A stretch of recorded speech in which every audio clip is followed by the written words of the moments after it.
Shalom. First and foremost, I want to give all praises, honor, and glory to Yahweh, Bahasham, Yahweh Shai, Bahasham, Ruach Kodesh. Double honors to the elders and the apostles of Great Millstone, and peace and blessings to the elect. And today we're going to go into the book of Ezekiel, the 28th chapter.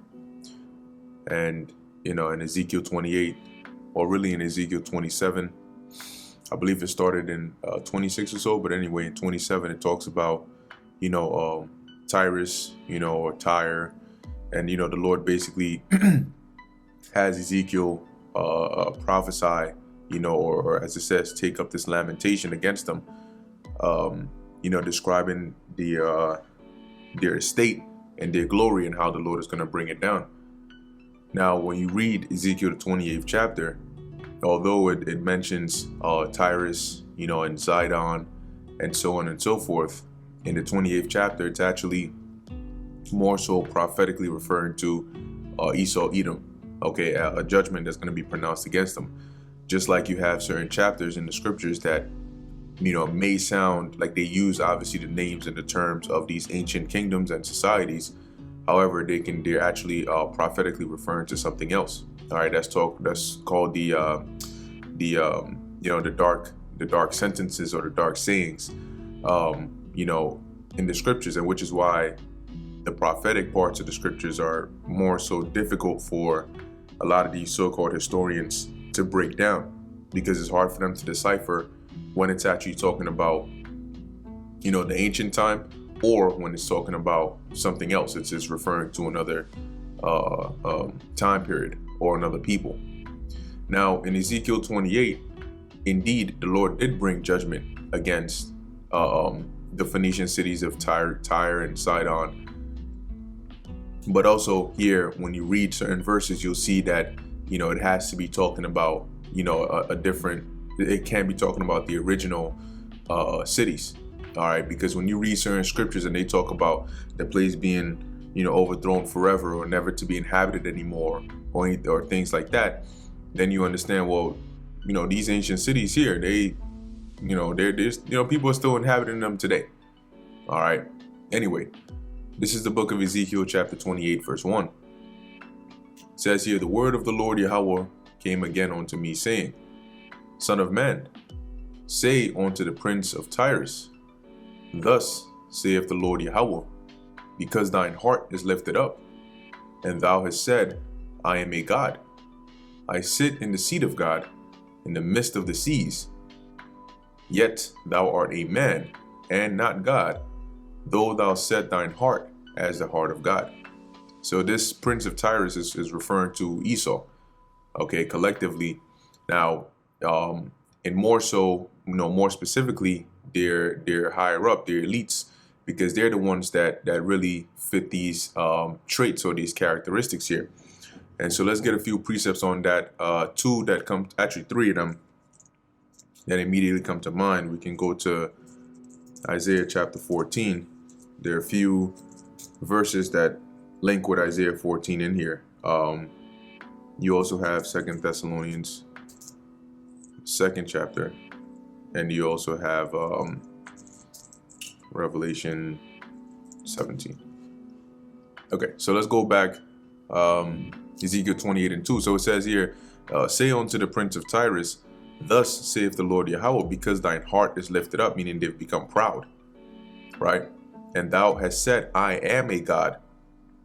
Meaning, like when you read in these other precepts that I've linked on here, they have a God complex, right? They when you look at their goals, what they're actually trying to achieve, when you listen to some of the things that they say, like for example, if you look up an individual by the name of Noah Yuval Harari, which is associated or related to the World Economic Forum, you listen to what he says, you listen to what the people at the World Economic Forum are saying, and these are frontmen, representatives of these elites.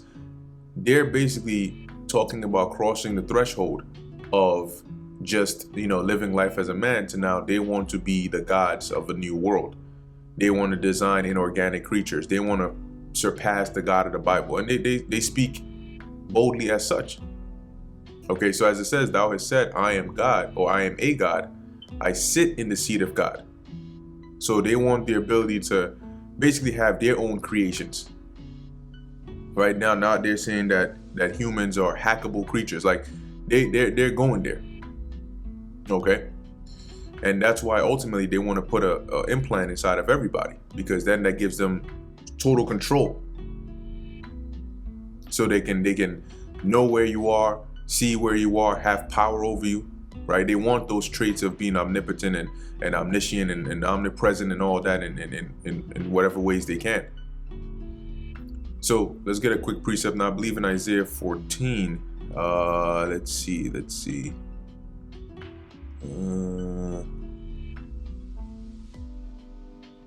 I know there's a precept on here that talks about that. It's probably a little lower. There we go. This is Isaiah chapter 14, verse 13. And this Isaiah, the 14th chapter, is also referring, it's a prophecy concerning, Esau, Edom. Now there's certain chapters that you read that are speaking about, like Babylon, for example. But Babylon is almost like Babylon personified would be Esau, Edom. Put it like that. Okay. It says, "For thou hast said in thine heart," meaning your mind, "I will ascend into heaven. I will exalt my throne above the stars of God," which the stars of God are the Israelites. And Revelation 12 goes into that. It says here, "I will sit also upon the mount of the congregation in the sides of the north. I will ascend above the heights of the clouds. I will be like the Most High." That's their mindset. Not in the sense of, oh, I look up to the Most High and I want to do. No. They have the mindset of basically moving out the God of the Bible and them being the new gods. Okay. Now let's go to the book of 2 Thessalonians chapter 2, verse 3. "Let no man deceive you by any means, for that day shall not come." And the Apostle Paul was talking about the day of the Lord here. "Except there come a falling away first." Okay, so ultimately, there were certain things that needed to take place from the time when the Apostle Paul was writing this before the return of the Lord. Okay, so the day of the Lord was not going to come until, right? First, there was going to be a falling away, which that represented us falling completely away from our heritage, our nationality, all of that. That's why over a period of time, we didn't know that we were Israelites. We just eventually just came to be known as black.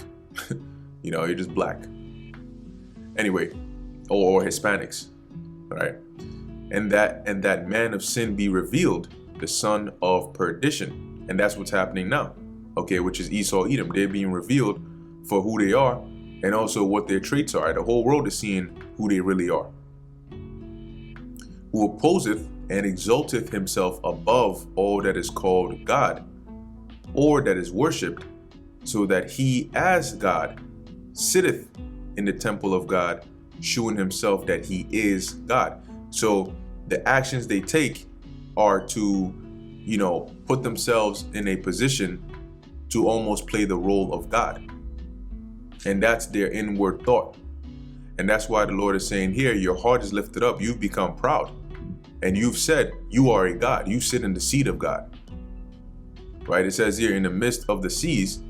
Now, the ancient city of Tyrus or Tyre was actually, a part of it. I think either old Tyre or new Tyre. It was in the midst of the I believe the body of water there is the Mediterranean. Okay, a little bit off the coast. But in referring to Esau, Edom, a precept that links up with this, because when you deal with the seas or waters, in Revelation chapter 17, when the Apostle John received the vision about Babylon or the whore, it said that, let's actually read verse 1. "And there came one of the 7 angels which had the 7 vials, and talked with me, saying unto me, Come hither, I will shew unto thee the judgment of the great whore that sitteth upon many waters." Now the whore is Babylon. Okay, and like I said, Babylon personified would be Esau, Edom. And the many waters that she sits upon are, as we're going to go down and find out, Revelation 17 and 15. "And he saith unto me, The waters which thou sawest the horse, where the horse sitteth, are peoples and multitudes and nations and tongues. Okay, so the waters, the seas, it's all synonymous, but they basically have this God complex, as it says in the I sit in the seat of God in the midst of the seas. So basically in the midst of the peoples, right? And in the midst of it, meaning like they're in that position of sort of being above, okay? Having that like in Isaiah 47, it refers to them as the lady, the lady of kingdoms. So they have this proud mindset. But as it goes on, it says here, yet thou art a man and not God, though thou set thine heart as the heart of God. So though you go around with this God complex, you have all this money, you're trying to use technology to achieve these things and sort of trying to surpass your creator, you're still just a man. Verse 3 says, behold, thou art wiser than Daniel. There is no secret that they can hide from thee. Now, when you read about Daniel, the Lord blessed him with divine wisdom to be able to interpret dreams, to be able to, obviously, he was revealed, prophecies were revealed to him. He was able to basically, tell you what your dream was and interpret it. So he was, the Lord blessed him with a great deal of wisdom. But now the way that they are wiser than Daniel is through their technology. All right. The Lord blessed them with technology, and obviously through their left-handed sorceries, but mainly through their technology, they're able to uncover, certain mysteries and be able to perform these different, acts that we have today. Okay, put all these things together. But also, as it says, there is no secret that they can hide from thee. Because how is it that, for example, you can be, just a hypothetical example, you can be at an airport trying to board a plane, and here it is that some men in suits pull up to you and hit you with 14 years worth of charges, telling you did this, you're guilty of that, you did this, that, and that. Or they hit you with these charges, right? And these are things that you thought nobody ever knew. Okay. But because of their technology and their surveillance and all of that, they're able to find out pretty much everything. They're always recording and listening to everything. Okay. It says, with thy wisdom and with thine understanding, thou hast gotten thee riches, and hast gotten gold and silver into thy treasures. And rightfully so, in the sense that, remember that at one point, these were pretty much like cavemen dwelling in the Caucasus Mountains, and the Lord took them out of that and raised them up into this position now, where now they're able to, design all these different technological resources and so on and so forth, and reach this point to where they're able to increase their like it says, riches and gotten these silver and gold into thy treasuries, all right, through their different commercial strategies and all of that.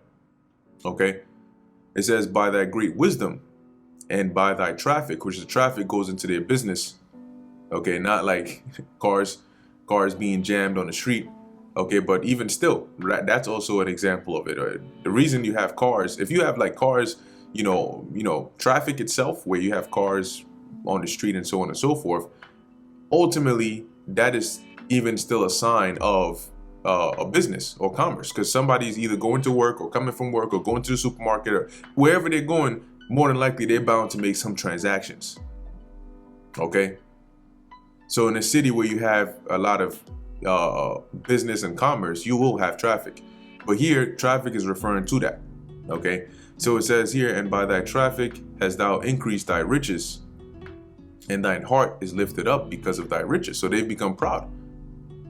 I think it was G. Edward Griffin who said that in I forgot the name of the book, but there was a statement that was made, which was that basically they have gotten so much riches to the point where nothing excites them. They just want, the only thing that actually excites them is absolute power, just like raw power. That's why they have this God complex. Verse 6, therefore thus saith the Lord Yahweh, because thou hast set thine heart as the heart of God.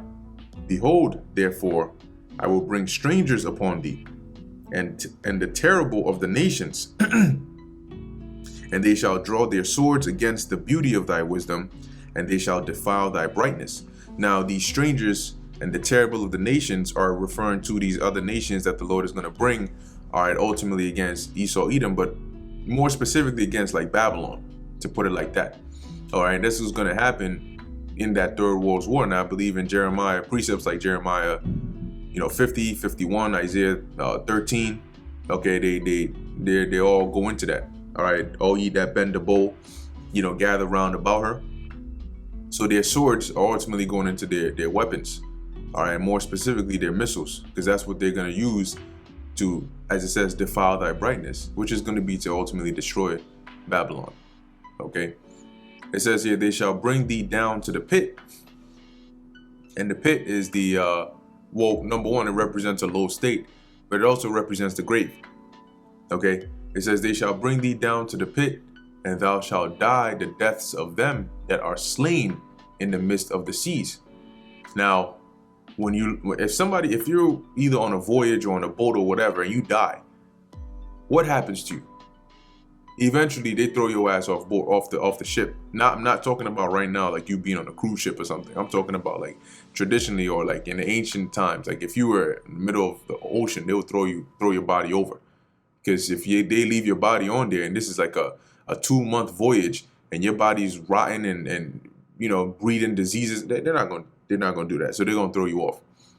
Okay, i.e., you're not getting a proper burial. Now, when you also read in the book of Isaiah, the 14th chapter, it talks about that, right? Them being brought down into a lower state, being narrowly looked upon. Right? Let's go there real quick. Isaiah 14 and 15. Right? It says, this is their mindset, that I will ascend above the heights of the cloud. I will be like the Most High. Yet thou shalt be brought down to hell. Hell meaning the grave. Okay, the word there, when it talks about hell, it's not talking about a place where you go and burn forever. That's not referenced in the scriptures at all. Okay, the hell here is talking about the grave. So it says, yet thou shalt be brought down to hell, to the sides of the pit. They that see thee shall narrowly look upon thee. So they're going to look down upon you and consider thee, saying, is this the man that made the earth to tremble, that did shake kingdoms?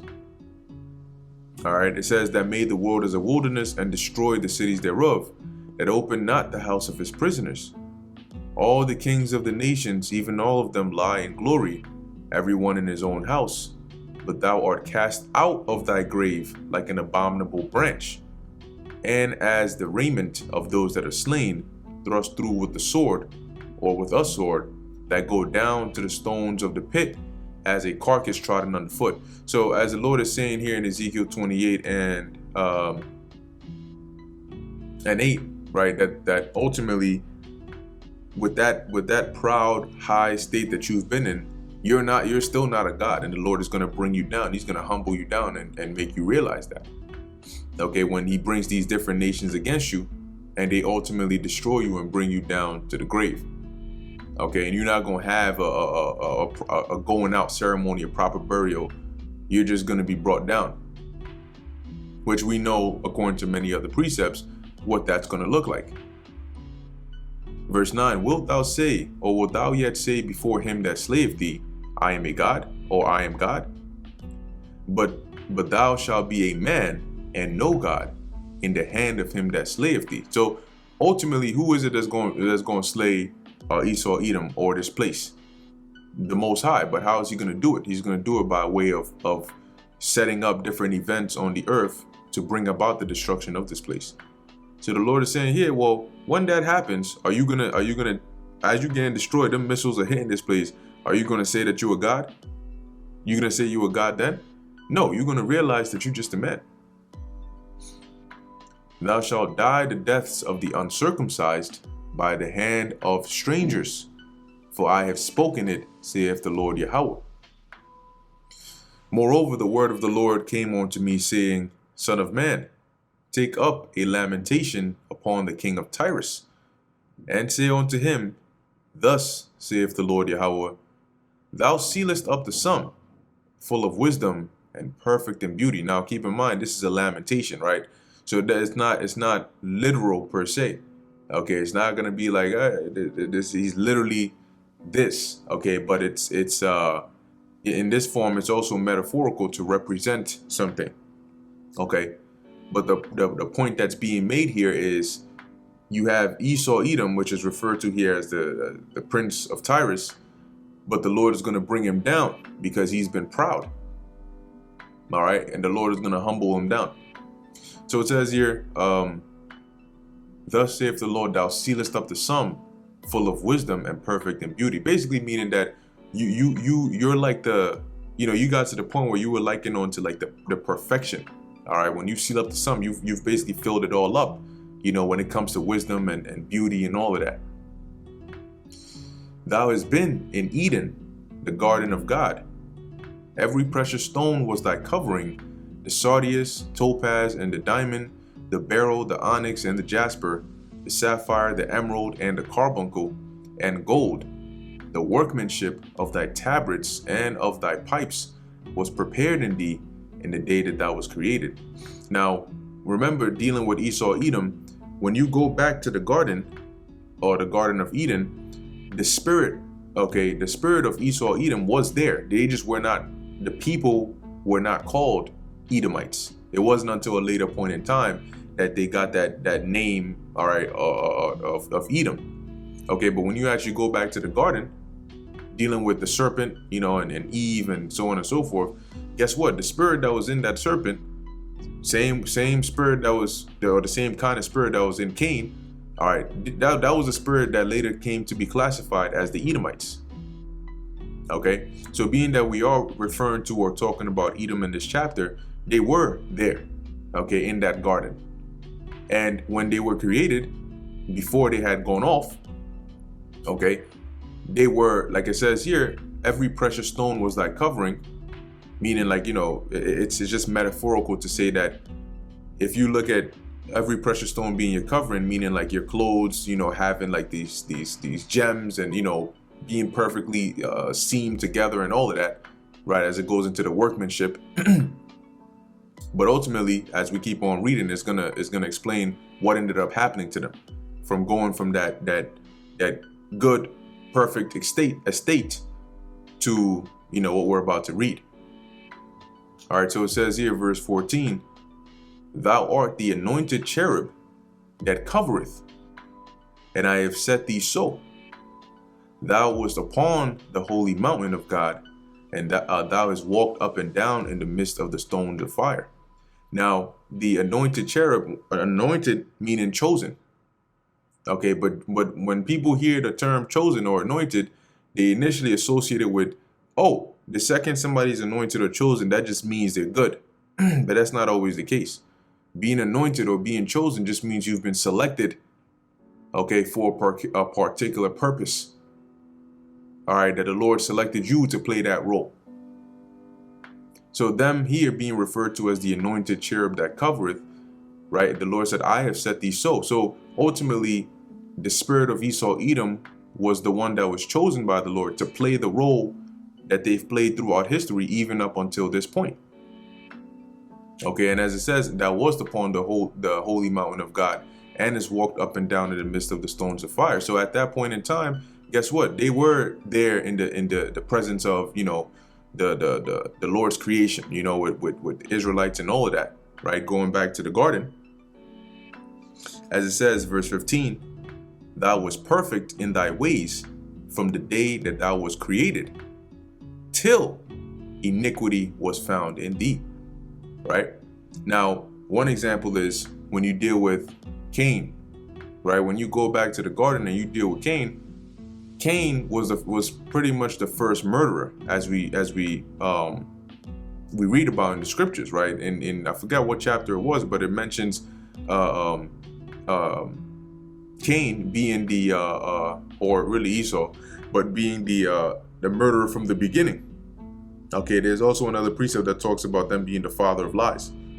Okay, so they were good up until you had that moment where he brought that evil sacrifice, or the wrong kind of sacrifice, and his brother Abel brought a more acceptable sacrifice, and due to his anger, what did he do? He ended up murdering Abel, and the Lord cursed him for that.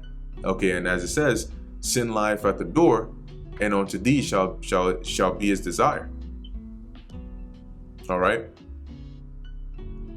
And like I said, that spirit that was in Cain came back ultimately through Esau, Edom. Because remember that when you, so far as we read in the scriptures, spirits don't get destroyed. Okay, so there, like we have 18 nations on the earth today. That means that you have 18 different types or different kinds of spirits. Like you have the spirits of the Israelites, here diverse in many ways, but we all still carry the spirit of an Israelite. Just like the Edomites all have a certain uniqueness about them that makes them Edomites. So verse 16, it says, by the multitude of thy merchandise, they have filled the midst of thee with violence, and thou hast sinned. So as they, in time past, as they continue to gain riches and merchandise, like it says, they have filled the midst of thee with violence. Okay, because how did they ultimately gain that? It was through bloodshed. It was through theft, through murder. As it says here, and thou hast sinned. Therefore, I will cast thee as profane out of the mountain of God, and I will destroy thee, O covering cherub, from the midst of the stones of fire. So basically what the Lord is saying here, I'm gonna make you an outcast, and I'm gonna destroy you. But keep in mind that the Lord created him to play that role, to fulfill that purpose. Okay? But the Lord is still going to take his ass out. Verse 17, thine heart was lifted up because of thy beauty. Thou hast corrupted thy wisdom by reason of thy brightness. I will cast thee to the ground. I will lay thee before kings, that they may behold thee. So basically, you became proud because of the wisdom and the riches and all of that, right, that the Lord gave them. They start to have that mindset of, well, we're better than our Creator. That's why they're going to fight against the Messiah when he comes back. Okay? But the Lord said, guess what? I'm going to cast you to the ground. And I'm going to do it, as it says, I will lay thee before kings, that they may behold thee, meaning that the whole world, even these other nations, they're going to witness, okay, the destruction and the downfall of Esau, Edom. Thou hast defiled thy sanctuaries by the multitude of thine iniquities, by the iniquity of thy traffic. Therefore will I bring forth a fire from the midst of thee, it shall devour thee, and I will bring thee to ashes upon the earth in the sight of all them that behold thee. Right, so basically everywhere where they went, they left that trail of destruction. And if you look at today, a lot of these corporations and businesses and so on and so forth that are profitable, right? How did they get to that point? Okay, it was through iniquity, it was through violence, it was through ultimately putting the apple of the Lord's eye in slavery, in servitude and bondage, and not even doing it the right way at that. And yet they've profited off of it. So the Lord said, therefore, I'm going to bring forth a fire, which ultimately that fire is going to be is going to start with the nuclear missiles, but it's also going to include the lasers from the chariots, because when the Lord makes his return, he's going to partake, all right, in taking this place out. There's what precept is that?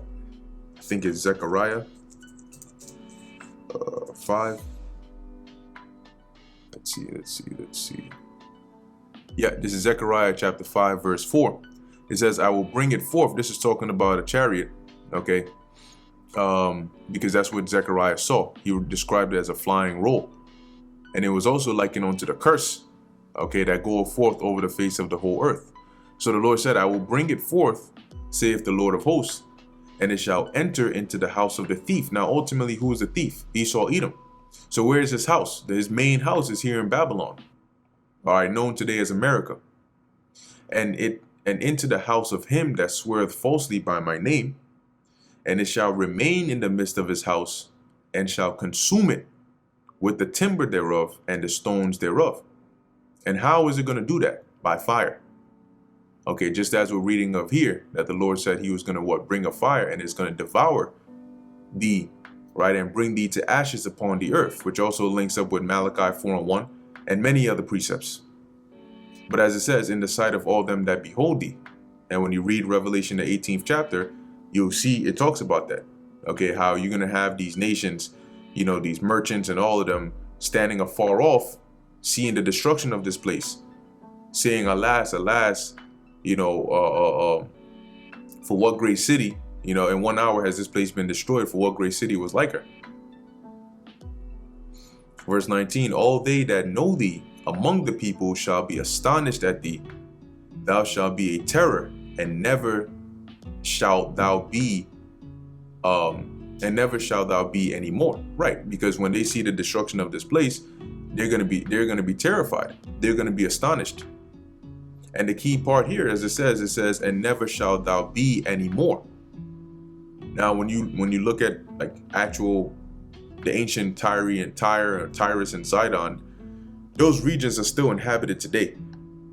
Okay, but when you read prophecies all concerning Babylon, they all have this one point in common, which deals with after this place being is destroyed, it's not going to be anymore. It's not going to be inhabited anymore. Okay, at all.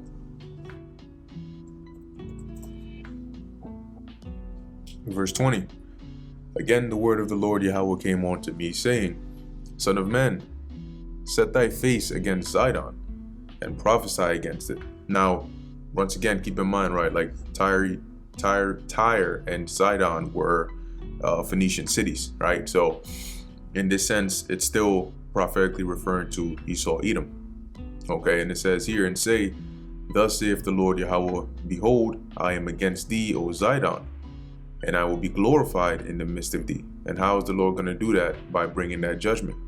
Okay, it's just like he was glorified when he brought that judgment against Egypt, ancient Egypt. And they shall know that I am the Lord Yahweh, when I shall have executed judgments in her, and shall be sanctified in her. See, so the world is going to know, all right, that this is the work and the working and the doings of Yahweh Bahasham Yahweh Shai, after he has brought that judgment upon this place.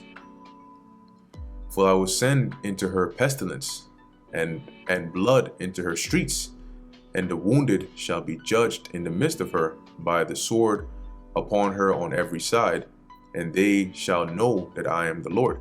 Okay, and that's going to be, different types of actual diseases, but the ultimate pestilence, okay, or plague is going to be the nuclear missiles.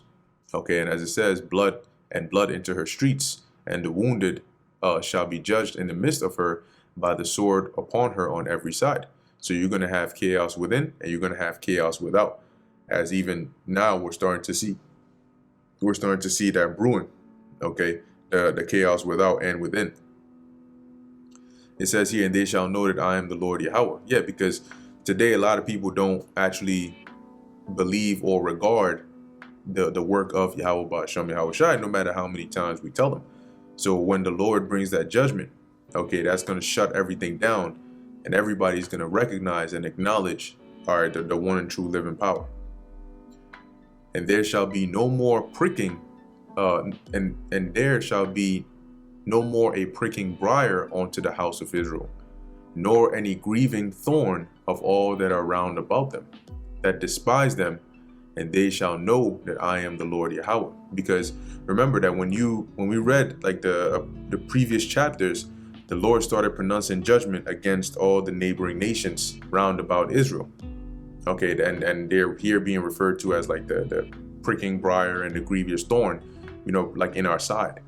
Okay, and so the Lord started pronouncing judgment against them, Moab, Ammon, Edom, all of them.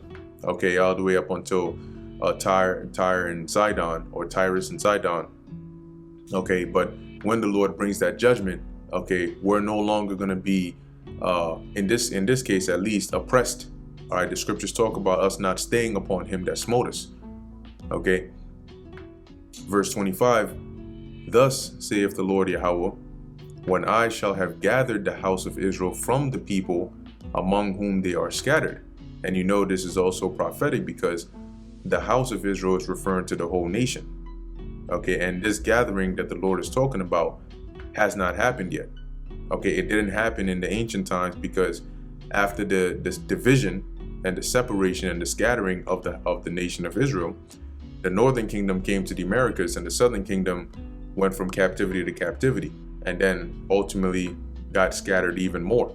And no full gathering has happened. So what the Lord is saying here is, after he brings this judgment, he's going to gather the house of Israel from the people among whom they are scattered. So from the different parts of the planet that the Israelites have been scattered, and shall be sanctified in them in the sight of the heathen, because the heathen are going to witness this gathering and this glorification of Yahweh Ba'ashem Yahushai by his elect, because that's who it's going to start with. Then shall they dwell in their land that I have given to my servant Jacob, which is the land of Israel. Obviously, we're not dwelling there right now, so it goes to show you this hasn't happened yet.